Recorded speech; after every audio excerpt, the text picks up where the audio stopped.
Hello friends, welcome. Friends, those who are following my channel regularly will know that I have created a playlist called Satellite Communication System with the purpose of teaching this subject to those who have no understanding of this subject and they want to understand this subject or learn this subject in a structural fashion. In this endeavor, I have posted 5 videos already. Today is the time for recording the 6th video. And the 6th video title is Satellite Link Design. And why I am emphasis on link design? Because many people are aware of terrestrial networks. They are already aware of the challenges that the terrestrial system link design imposes on the designer.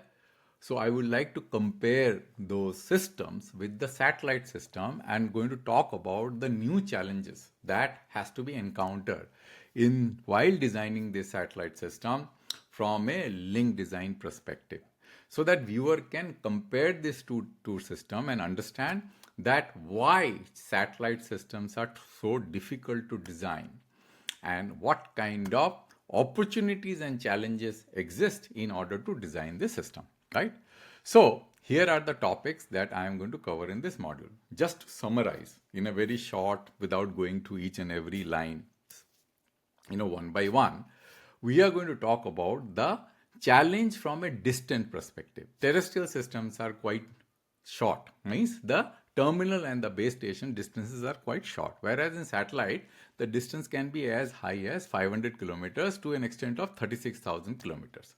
Because of the distances are very high, how the satellite system are able to overcome this challenge of able to transmit to such large distances, and therefore how the antenna systems are configured, what role high frequencies play in order to make these systems capable of communicating between themselves at such a large distances, what kind of challenges that it imposes, because satellite, quite unlike in case of BTSs, travel in the sky or in the space at very high velocity.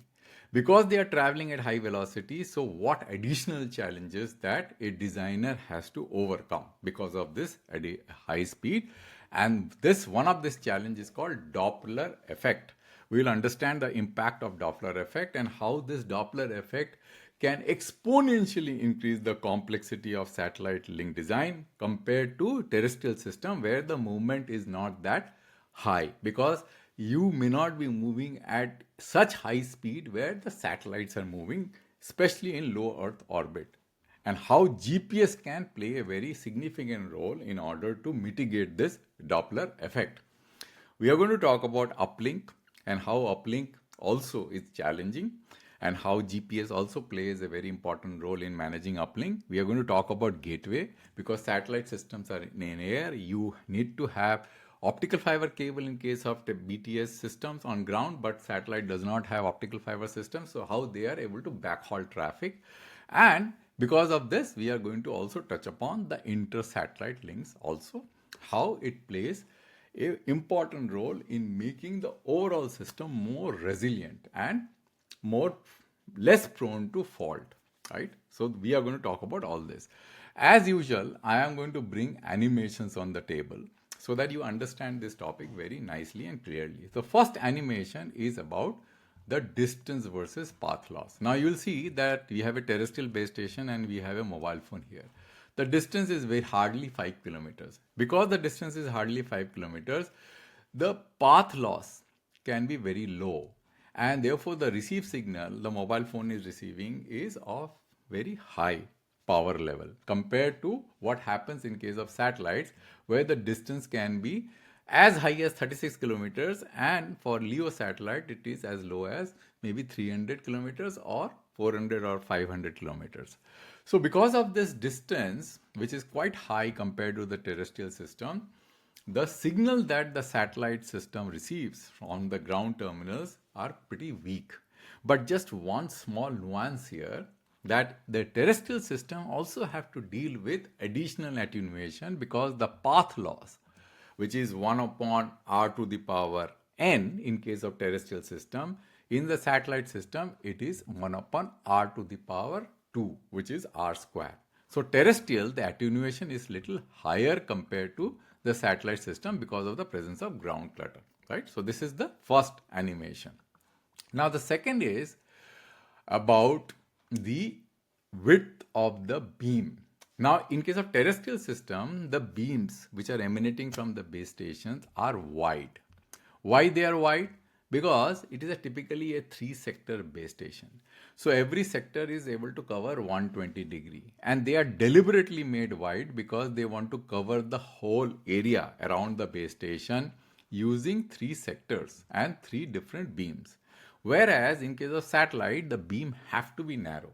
The reason the beam have to be narrow is because you cannot have an exponentially high transmitting power. That is the power at the antenna port. You cannot have exponentially high power. So what you have to do is that you have to concentrate the power in a very small solid angle so that it reaches and goes higher up in the sky in order to overcome the distance between the terminal and the satellite, right?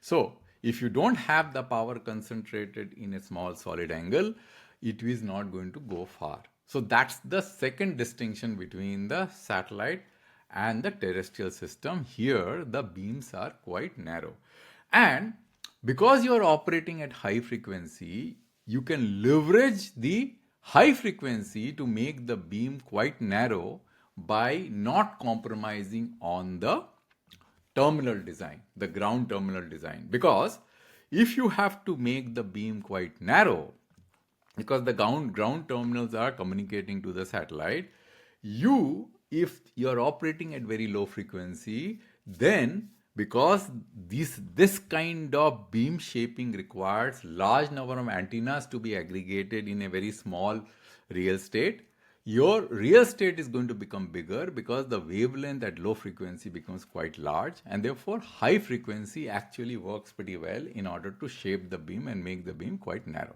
right? Then comes this next part, which is very, very significant, the Doppler effect. Friends, we know that the ground-based BTSs don't move, whereas the satellite is moving at very high speed. We know that because when you are operating at the lower orbit, you can't have the satellite moving at low speed. Otherwise, what will happen? It will crash on the surface of the Earth. Because of this high speed, what happens is that your terminal is expecting a frequency like this, but because of this Doppler shift, the frequency actually changes on ground.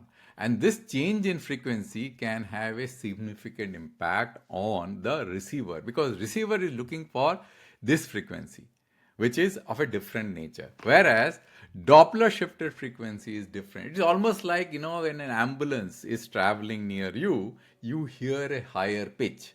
When the ambulance is going, away from you, the pitch lowers, the frequency gets lower, and that requires lot of innovation in order to correct this frequency so that it aligns with the receiver expectation. And we will understand that how it is done, right? So the way it is done is as follows. This is the system, right? So here you have the terminal, then the terminal is talking to this satellite, right? So currently the GPS is on. Because the GPS is on, the expected window on which the receive frequencies are being received is the right window. Means you are able to decipher the frequencies because the ground terminal and the satellites are both synchronized using a GPS system. But as soon as I remove the GPS sync and make this disable, you will see that this will shift. The frequency will shift and both the systems are going to go out of sync. Just watch again. See, it has moved here. As soon as the sync is removed, that the window actually shift on the left hand side. So this is a major problem that we have to resolve, and therefore the ground terminals on ground, which is communicating to the satellite, always have to be synced with the GPS system. Unlike in case of terrestrial system, note such GPS synchronization is required between the base station and the mobile phone, right? So this is a pretty important thing to understand. The other important thing to understand, which we are talking about here in this slide, is what we are going to talk about: the gateway. Means if you look at the satellites here, you'll find that these are the satellites. So I can use Starlink, right? Let me just use Starlink. So Starlink, these are Starlink systems revolving around the surface of the Earth in this path, in this orbital plane, right? I'll reduce the speed further. So you will see here, there is a user terminal, right, which is red, and then there is a gateway here, which is yellow, right? So what happens is that this user terminal is talking to the satellite, and through the gateway it is getting out. Or either way, you can use the gate. I think the user terminal may be yellow and the gateway may be red. Whatever. So this is how it is, right? So this system where the satellite has visibility of both the user terminal and the gateway simultaneously on the same footprint. This is called, a bent pipe system. Whereas, let's say that, somehow the gateway is blocked. And then what happens is that if the gateway is blocked, then you can actually have a system where, I'll just show you, where you can actually have, let me remove the orbit, where you can have a gateway somewhere here. And what will happen is that if the gateway is here, the satellites will be talking to each other. So let me just start the ISL link. And you will see that here the user terminal is talking to the satellite is talking to another satellite, and using another and a gateway somewhere else in Dubai, it is getting into the system. No longer the gateway which is in India is being used. So this is how the satellite can bypass Indian gateways using inter-satellite links. So that's all, friend, in this video. So I hope that you've understood the difference between terrestrial system and the satellite system, how they differ, and how these systems have to be configured and made it more robust. Thanks for listening till the end. I'll come back with a new video on a new topic, new module next time.